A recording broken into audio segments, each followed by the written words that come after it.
teeth have come out, the jawbone has been loaded up with fluoride. And so if you can see the damage to the growing tooth cells, what did the fluoride do to the growing bone cells during this 8, 9, 10 period?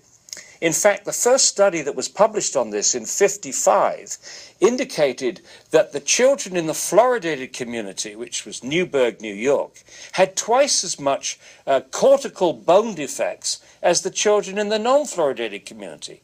Now, the cortical bone is the outside layer of the bone, and that's the layer, it's a lamellar structure, and that part of the bone is meant to protect against fractures.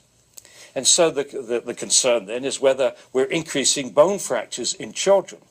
Well, we had to wait until 2001 before someone investigated this, and the researchers in Mexico found a linear correlation.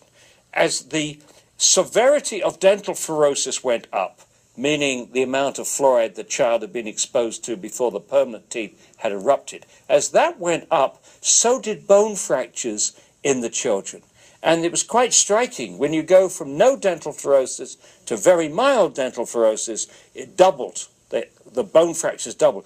Very mild to mild, doubled again. Mild to moderate, doubled again. The next concern about bone is that the first symptoms of bone poisoning in an adult are just like arthritis, stiff joints, pains in the joints, pains in the bone.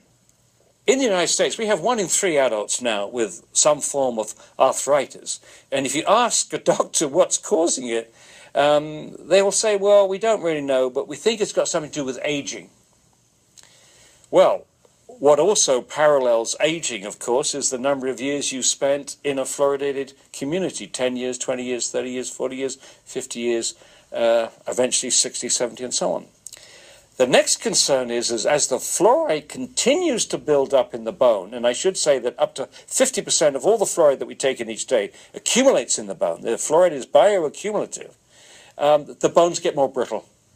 And another major concern is increased hip fractures in adults.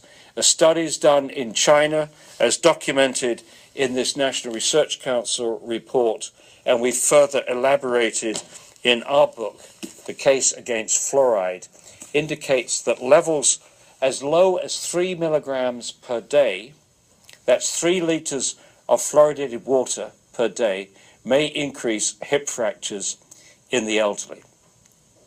Now, my major concern is not the bones, although I think that's significant. My major concern is the brain, because when the baby is born, the blood-brain barrier is not fully formed.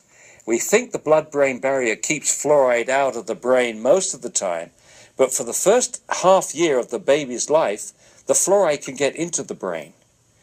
And this is not the time, in my view, and the view of many other scientists, that a baby should be exposed to fluoride at 250 times the level in mother's milk.